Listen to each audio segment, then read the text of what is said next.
Escape from New York, a novel by McQuay, based upon a screenplay by John Carpenter and Nick Castle.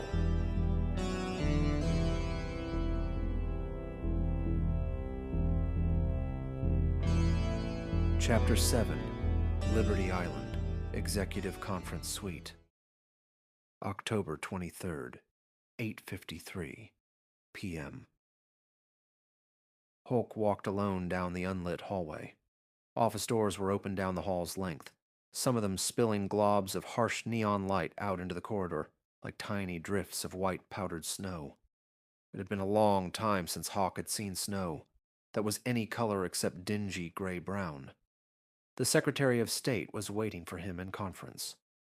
He had been traveling in a follow-up plane that came behind the president's, to avoid any accidents that could claim too many important lives. He was going to ask what they were going to down about the president. Hawk had a very specific feeling about that. He felt that they should simply get themselves another president. He wasn't going to say that to the secretary, though. He was too much of a solider for that. He arrived at the conference door and hesitated for a second before going in. He looked like a wreck. His face and clothes were dirty and sooty from the smoke. His eyes burned and his mouth was dry, and overridden with a taste of plastic. He had lost his coat out on the landing field. The secretary was a man used to taking orders, not giving them. He would want Hawk to take as much responsibility for whatever was going to happen as he could. Hawk didn't like that, but he didn't see any way around it. He opened the door. It was bright in the room, garish. The secretary had turned on every light in the place, as if he was afraid of dealing with the dark corners. All the windows were shut tight to keep out any trace of the gas that wasn't coming down with the light rain outside. It was stuffy in the room due to the lack of circulating air. With no ventilation, cigarette smoke hazed the air, handing down in sleepy, drifting clouds. The secretary sat at the big walnut conference table, red telephone by one arm, already full ashtray by the other. He was a slight man dressed in a gray suit. His eyes were fixed, staring vacantly at the large map of the city that occupied the entire wall opposite him. His face was probably amiable generally, but now that it was transfixed by worry, it was an ugly face.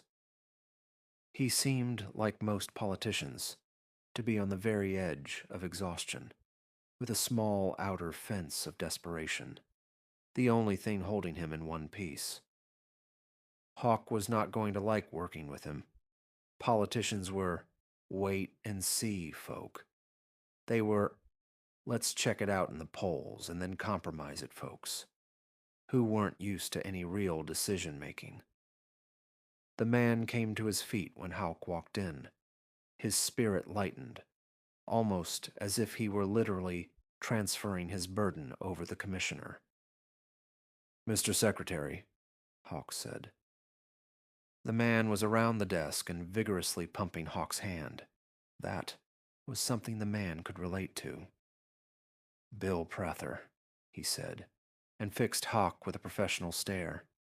"Am I glad to see you?" Hawk looked the man over. He had a full head of silver hair, but it didn't mean he was old. He was of very indeterminate age, probably somewhere between 40 and 60. He had a good set of teeth and the easily accessible face of a favorite uncle. Back when people who had uncles who weren't crazy. "Bob Hawk," he responded, and broke the secretary's grip on his hand. "What's the news?" Prather asked. "Not every good, I'm afraid," Hawk answered. The secretary walked back to the desk and took a cigarette out of the pack, even though another one was still smoldering the cut-glass ashtray. He fidgeted getting the thing into his mouth, his hand visibly shaking when he lit it. "Give it to me," he mumbled around the smoker. Hawk walked up the opposite side of the table, resting his hands on its top. "The president went down in the prison," he said, then moved away from the table, over to the big map. He pointed out to Battery Park. He went down around here. We sent in a task force immediately, but it was too late. They already had him. The secretary exhaled a lungful of smoke. They? The prisoners, Hawk answered. Prather shrugged broadly. Well, surely, Commissioner, you must go in and take him out. Hawk walked back to the table again. It's not that simple, he said quietly. Why not? These people are very dangerous. Come on, Hawk, Prather said, and his tone was condescending. This is your prison. Don't you have any control over your own prison? Hawk felt the anger rise up his throat. He reached into his pocket and pulled out the clot-wrapped finger and tossed it onto the table. The wrapping came loose as he did so. No, sir, he said. I don't. Prather's mouth fell open when he saw the finger. His body convulsed slightly and he turned his head. Hawk, he choked. Put it away, please. Hawk stuck the finger back into his pocket. Those people rule themselves in there, Mr. Secretary. All we do here is keep them from getting out.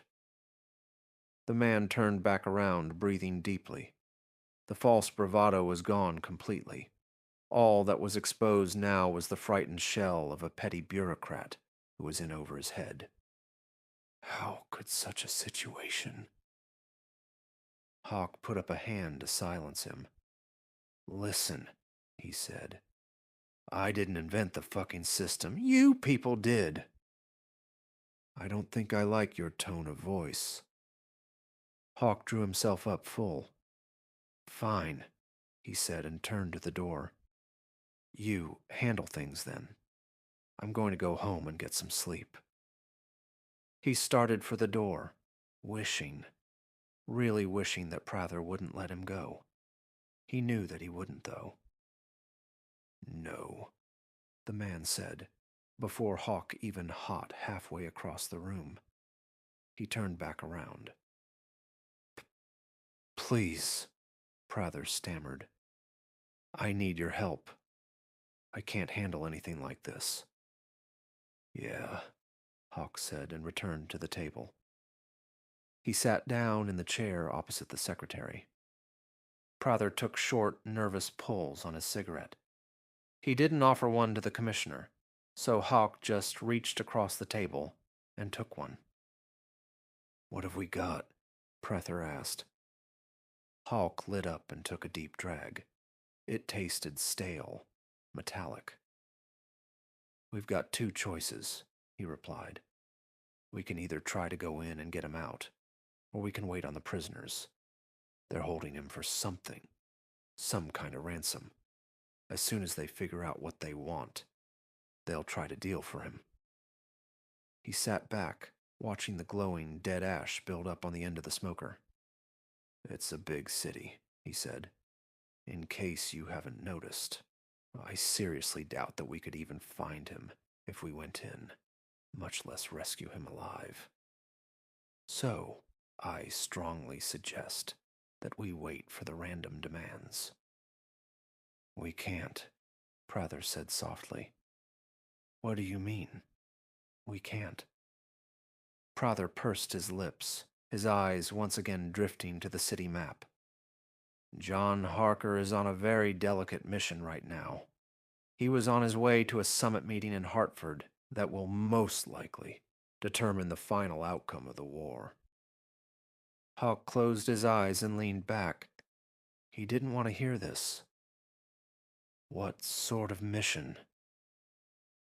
Prather looked around as if somebody might be eavesdropping. He lowered his nervous voice. There is a briefcase cuffed to his arm that holds a cassette. The cassette talks about a powerful new bomb. A fusion bomb that... Never mind, Hawk snapped. I don't need to know. How much time have you got to get him there? Just about 24 hours, Prather answered. After that, the Russians and the Chinese go back home and things get crazy again. We've worked for years to set up this meeting. I doubt that we could ever get another chance. Hawk stood up and began pacing. Who's making the top-end decisions right now? He asked after a minute. The vice president, Prather answered and rested his hand on the red phone. He's waiting on the other end of the line to hear from us. Will he be cooperative? What have you got in mind? Hawk stopped pacing and stood, staring at the map. His hands at parade rest behind him. We could never get in there with troops, he said over his shoulder. We'd never even find enough of him to bury. Then what? One person could get in, he said. One person could move around unnoticed. Have you got someone in mind? Hawk turned around, pulled the cigarette out of his mouth, and threw it on the floor. Maybe, he said, and crusted the smoldering butt with the heel of his shoe. He moved across the room to a phone by the map. He picked it up and spoke as soon as the operator came on. Cronenberg, was all he said. He waited while the receiver buzzed in his ear. After several rings, a craggy voice came through the line. Medical, it said. Cronenberg, this is Hawk. Hello, Commissioner. I haven't heard from you in... Do you have a prisoner down there named Plissken? Why, yes, he's a... I got no time, Doctor. Just listen to me. Detain Plissken in processing. I may have something for him. Can you do that? Well, yes, No time, Doctor. Are you still working on that Stinger project? On and off. Does it work? Theoretically. Get it ready. We may be testing it out. You mean on a human? Yeah. I'm up in conference. Get your directives going and get your ass up here. He hung up the phone without waiting for a reply, then turned back to Prather. Here it is. We've got a prisoner here, name of Plissken. He's one of the world's all-time slippery bastards. I say we offer him amnesty and give him 24 hours to get the president out to earn it. He's smart, and he's one of them. He could do things that we can't. Do you really think it will work? Hawk walked over and leaned on the table, staring Prather down. Probably not, he replied, but it's the only game in town. How do you know he'll even keep his part of the bargain? Hawk smiled slightly, more a grimace. I've got an ace in the hole. He sat back down.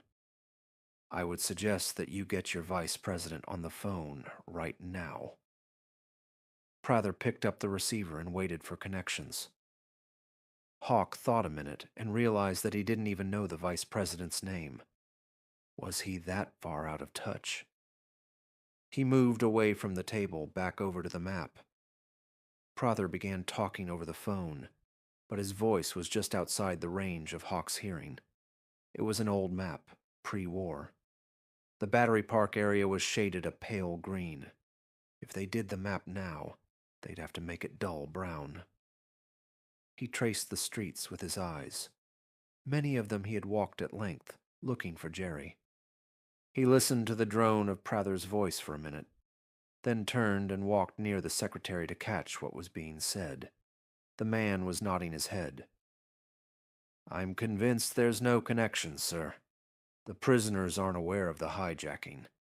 As far as they're concerned, it was an accident. Yes, sir. He's right here. Prather made a face. This is Bob Hawk, he said and handed the red receiver across the table. It was warm to the touch. Hawk stood there, hearing the man's voice but not really listening. The vice president was simply saying all of the same things that Prather had said earlier. "We can't," Hawk said at the proper time. "If we go down there with choppers, they'll kill him. We're lucky now, if he's still alive." "What do they want?" the voice said, and it sounded tired too. "They don't want anything yet, and by the time they figure out what they want, it'll be too late." Prather was tugging on his sleeve. "Tell him we have to go with your plan, and now." On the phone, the vice president was saying something about tomorrow. He didn't want to make a decision either. "We can't wait until tomorrow. If we have to move in and take the island, it's a last resort. It's 9:05. I want permission to try the rescue." There was dead air on the line for time, then, "All right, try your rescue, but I'm warning you." "I know," Hawk interrupted. "It's my responsibility." He hung up the phone and looked at Prather. The tension was draining somewhat out of the man's face. There was a sharp knock on the door. "Come," Hawk said, and Cronenberg walked in. He was tall and slightly stooped, his posture and long, white lab coat making him look somewhat like a whooping crane. He was old-looking, but was a healthy old. His features were rugged and likable. "Is it ready?" Hawk asked. The man fixed him with cold stare. "Yes, but I can't guarantee." "How long will it take?" "A few seconds, but I'm against using it." Hawk slapped a hand on the tabletop. "I have a directing from Washington." Cronenberg moved over to him, and it was obvious that the man was angry inside, that he was just barely keeping that anger under control. "This is an experimental unit, Hawk," he said. "I've never tried it on a man. This isn't like you." Hawk didn't have time to be diplomatic. "You can test it out," he said. A black-suited, overweight sergeant stuck his head in the door. His eyes bypassed Hawk and stopped on Cronenberg. "Warm up your machine, Doctor." The doctor's eyes flared, but he didn't say a word. Instead, he turned sharply on his heels and marched out of the room. There was silence for a few seconds, then Prather spoke. "There's something that needs to be said, Hawk," he began. "The president is, of course, very important to us. But the briefcase, that's more important right now." "Yeah," Hawk replied. "I kind of figured that one out for myself.